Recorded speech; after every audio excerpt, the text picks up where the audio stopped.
Pagyakwarta no? Pishon. Taray.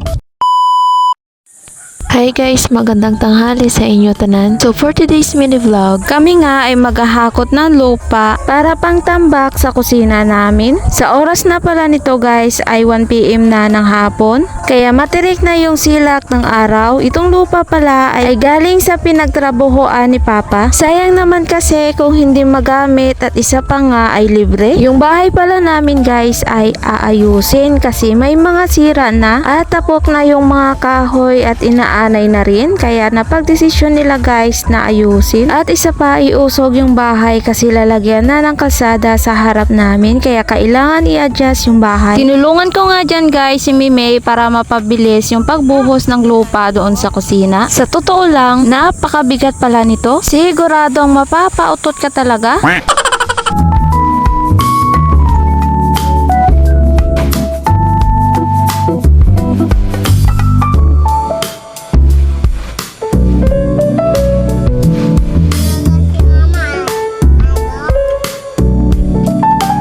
Itong bata nga ay wala sa mood. Parang napag-iwanan ay naghahanap buhay pa si mama mo para may pambili ka ng ice cream. Tapos nga ni sa paghakot namin ay nagbili nga kami ng tinapay para pang merienda namin. Mga alas 5 nga ng hapon, nag-asikaso at nagbihis na nga rin kami kasi nga may pagsamba kami ngayon. Araw kasi ng Huwebes ngayon kasi yung schedule ng pagsamba namin ay Miyerkules ng umaga at Huwebes ng hapon at Sabado ng hapon at Linggo ng umaga. Pagkatapos ng pagsamba namin guys, kami nga ay nagpalaot ni Mister para manghuli ng isda. Yung ginamit namin pang pain sa mga isda ay matambaka at ito nga ay tinadtad na at nilagyan ng asin para hindi mabaho or masira. Isang oras na nga kami dito guys pero wala pa kaming nahuli. Kaya dinaan na lang ni Mister sa kanta at baka sakaling ay meron nga kaming mahuli.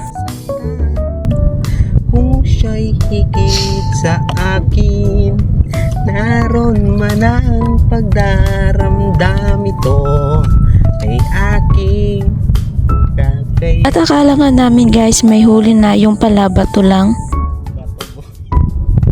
Bato. Bato!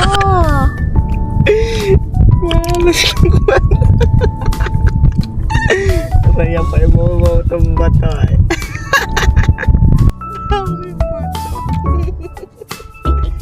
Patatlong hulog na nga namin dyan guys at meron nga kaming nahuli. Ang tawag pala dito sa isdang ito ay sugaan na isda kung tawagin sa amin.